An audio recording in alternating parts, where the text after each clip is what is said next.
सभी को नमस्ते।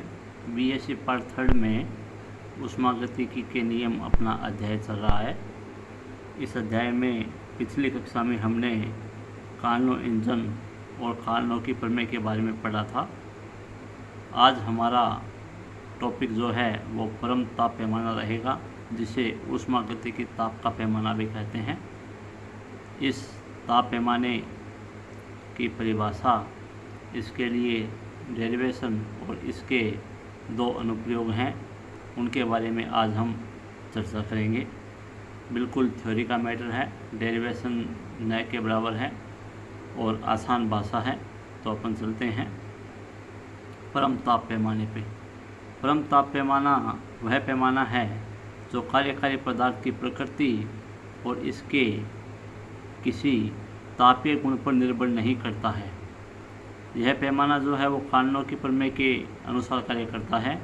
तो कार्नोट की प्रमेय के अनुसार उत्क्रमणीय इंजन की दक्षता केवल स्रोत व सिंक के तापों पर निर्भर करती है, चाहे उनका कार्यकारी पदार्थ कुछ भी हो। इसे आधार मानकर केल्विन ने एक ऐसे ताप पैमाने की कल्पना की जो कि किसी भी कार्यकारी पदार्थ की प्रकृति पर निर्भर नहीं करता है। इसे केल्विन का ताप पैमाना अथवा ऊष्मागतिकी ताप का पैमाना कहते हैं। माना किसी ताप पैमाने पर स्रोत व सिंक के ताप क्रमशः θ1 व θ2 है। स्रोत का ताप θ1 है, सिंक का ताप θ2 है। एवं तो हम जानते हैं θ1 का जो मान होगा वो θ2 से ज़्यादा होगा। एवं एक उत्क्रमणीय इंजन इन दो तापों के मध्य कार्य करता है।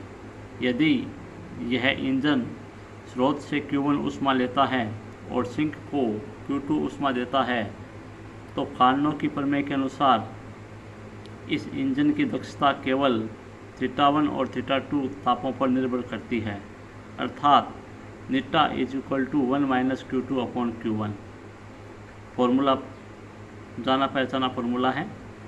तो मान लिया ये जो नीटा फंक्शन है, नीटा जो है वो ताप θ1 और θ2 का फलन होगा।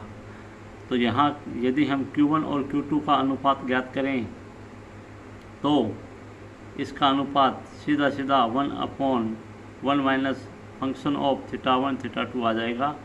इसको हमने एक नया फलन दे दिया है f' θ1 θ2। यहाँ f भी अज्ञात फलन है और f' भी अज्ञात फलन है। अज्ञात फलन से तात्पर्य ये माने हुए हैं। अब माना कि एक अन्य उत्क्रमणीय इंजन दूसरा इंजन है। यहाँ हम तीन इंजन काम में लेंगे। पहले इंजन के बारे में बात कर चुके हैं, अब दूसरे के बारे में बात करेंगे, इसके बाद तीसरे इंजन के बारे में बात करेंगे। तो अब माना कि एक अन्य उत्क्रमणीय इंजन ताप θ2 पर स्रोत से Q2 ऊष्मा लेता है तथा ताप θ3 पर सिंक को Q3 ऊष्मा देता है, अर्थात θ2 > θ3। तो समीकरण 1 की भांति जैसे ये Q1 और Q2 के लिए आया है, वैसे ही Q2 और Q3 के लिए आ जाएगा। Q2/Q3 बराबर फंक्शन f' θ2, θ3। समीकरण 2। इसी प्रकार एक अन्य उत्क्रमणीय इंजन जो ताप θ1 पर स्रोत से Q1 ऊष्मा लेता है और ताप θ3 पर सिंक को Q3 ऊष्मा देता है, तो इसके लिए Q1/Q3 आ जाएगा f' θ2 θ3। समीकरण 3। तो अब यदि हम समीकरण 1, 2 और 3 से Q1/Q2 का मान ज्ञात करें तो ये इस प्रकार लिखा जा सकता है Q1/Q3 Q2/Q3। तो इस प्रकार समीकरण 1 और 2 व 3 से ये यहाँ लिखना था, आप समझ लेना। तो Q1/Q2 का जो मान है वो हो गया Q1/Q3/Q2/Q3। तो f' θ1 θ2 जो है वो हो गया f' θ1 θ3 बटा f' θ2 θ3। समीकरण 4। समीकरण 4 में बाईं ओर Q3 नहीं है, अतः f' इस प्रकार होना चाहिए कि इसके दाईं ओर भी Q3 नहीं हो, और यह तभी संभव है जबकि फलन f डैश का जो रूप है वो निम्न प्रकार आए। यहाँ f डैश θ1 θ2 जो है वो साई के रूप में निम्न प्रकार होने चाहिए, साई θ1 अपॉन साई θ2। इसी प्रकार f डैश Q θ2 θ3 के लिए आ जाएगा, इसी प्रकार f डैश θ1 θ3 के लिए आ जाएगा। तो यहाँ साई जो है वो एक अन्य फलन है। अब इस स्थिति में यदि f dash θ1 θ3 upon f dash θ2 θ3 ज्ञात करें तो वो ही प्रक्रिया जो पीछे की है वो प्रक्रिया करते हैं। वो प्रक्रिया करने पे हमें मान मिल जाता है f डैश θ1 θ2। तो इस प्रकार आपकी ये जो समीकरण 5 है और हमने पहले समीकरण 1 ली थी, उन दोनों की तुलना करने पे Q1 बटा Q2 का जो मान है वो मिल जाएगा साई θ1 बटा साई θ2। अब चूँकि θ1 का मान θ2 से ज़्यादा है, अतः साई θ1 जो है वो साई θ2 से ज़्यादा होगा, अर्थात जैसे जैसे थीटा ताप बढ़ता है फलन साई थीटा भी बढ़ता है। अतः ताप मापन के लिए फलन साई थीटा को प्रयुक्त कर सकते हैं।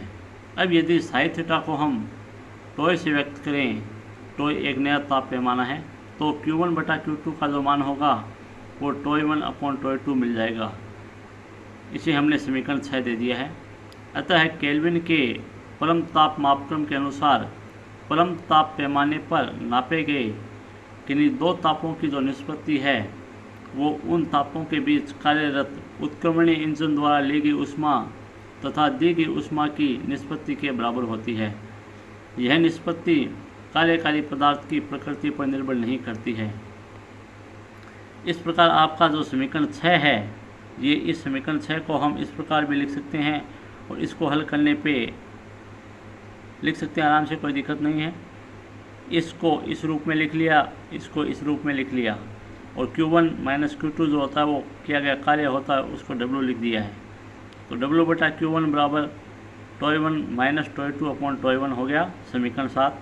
अतः किन्हीं दो तापों का अंतर उन तापों के बीच कार्यरत उत्क्रमणीय इंजन से प्राप्त कार्य के पदों में नापा जा सकता है।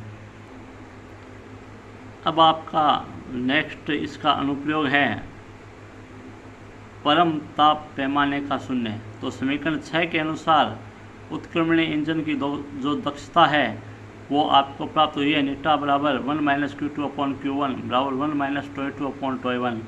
ये समीकरण 8 दे दी है हमने। समीकरण 8 से स्पष्ट है कि जब टोय 2 बराबर 0 होगा, जब ये 0 होगा उस टाइम Q2 का मान भी 0 होगा, और Q2 का मान जब 0 होगा तो 1 माइनस 0 नीटा का मान 1 हो जाएगा।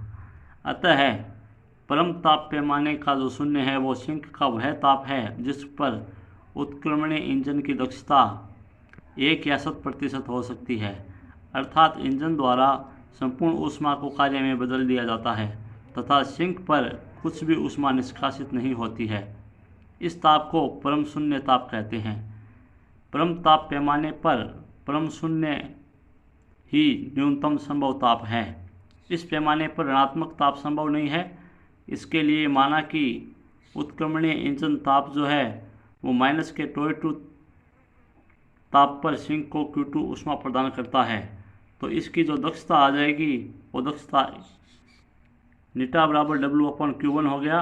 इसको 1 माइनस Q2 अपॉन Q1 लिख दिया, Q2 की जगह माइनस के टोय 2 लिख दिया है, तो इसको हल करने पर 1 प्लस टोय 2 अपॉन टोय 1 मिल गया।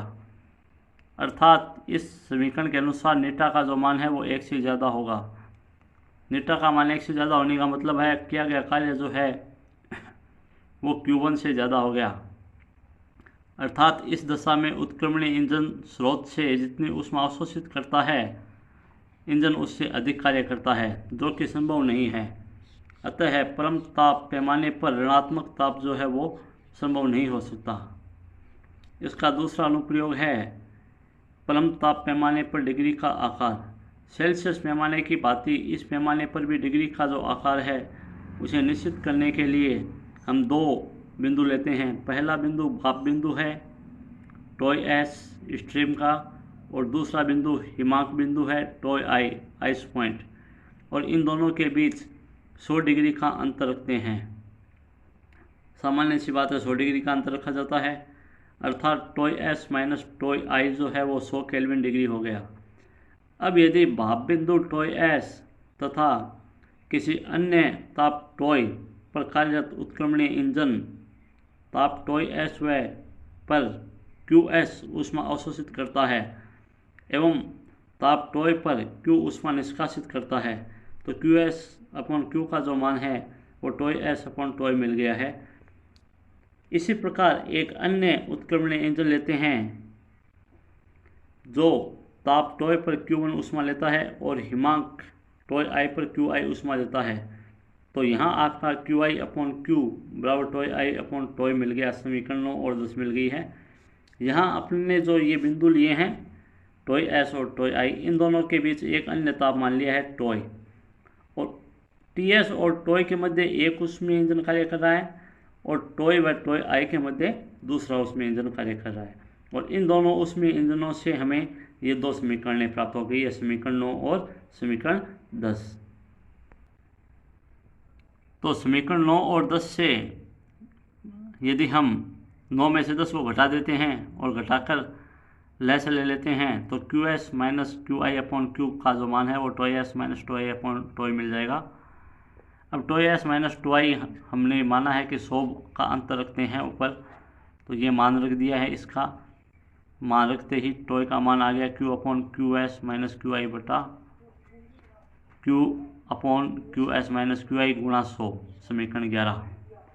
समीकरण 11 से अज्ञात ताप टॉय की गणना की जा सकती है।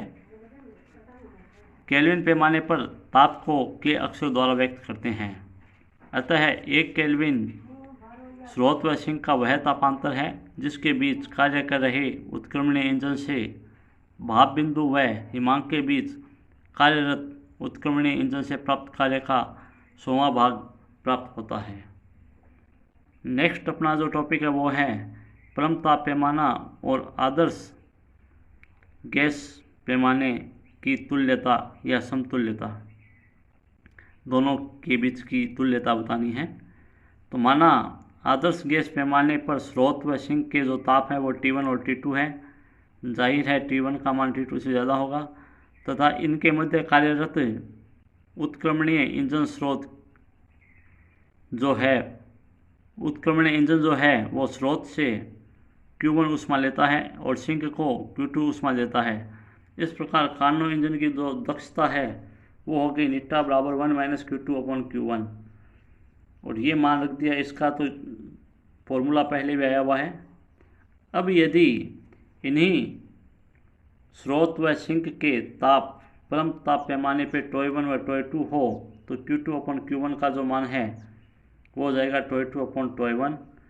तो उप दोनों समीकरणों से यदि हम Q1 बटा Q2 का मान ज्ञात करें तो वो टॉय 2 अपॉन टॉय 1 मिल जाएगा। माना इंजन जो है वो भाप बिंदु व हिमांक के बीच कार्य करता है, तो ये समीकरण 1 से हमें मिल गया टॉय आई अपॉन टॉय एस बराबर टॉय आई अपॉन टॉय एस। सॉरी, समीकरण 1 से हमें मिल गया T I upon T S बराबर टॉय आई अपॉन टॉय एस। यहाँ आपके लिए एक और संशोधन है, यहाँ से Q1 अपॉन Q2 का जो मान है वो T1 अपॉन T2 है, जबकि यहाँ से Q1 अपॉन Q2 का मान लेंगे तो वो टॉय 1 अपॉन टॉय 2 आ जाएगा। इन दोनों को हल करने पर T2 अपॉन T1 का जो मान है वो टॉय 2 अपॉन टॉय 1 मिल जाएगा, समीकरण 1। तो इस प्रकार माना इंजन जो है वो भाप बिंदु और हिमांक के बीच कार्य करता है, तो इस समीकरण 1 से आपको मिल जाएगा T I upon T S बराबर टॉय आई अपॉन टॉय एस। वही सामान्य गणितीय प्रक्रिया है, दोनों तरफ 1 माइनस कर दिया है, हल कर लेंगे। T S minus T I का तापांतर 100 है, इसी प्रकार टॉय एस माइनस टॉय आई का तापांतर 100 है। तापांतर को लिख के हल करने पे टी एस बराबर टॉय एस मिल गया। इसी प्रकार चूँकि T S upon T I को भी टॉय एस अपॉन टॉय आई लिख सकते हैं, वही प्रक्रिया करके हल करने पे मान आपको मिल जाता है टी आई बराबर टॉय आई। इस प्रकार परम ताप और आदर्श गैस ताप दोनों के संख्यात्मक मान जो हैं वो समान होते हैं। अतः है दोनों ताप मापन पैमाने जो है वो ताप मापन की दृष्टि से पूर्णतः समतुल्य है तथा इन पर अलग अलग नापा गया जो ताप है वो परस्पर आपस में मेल खाता है। धन्यवाद।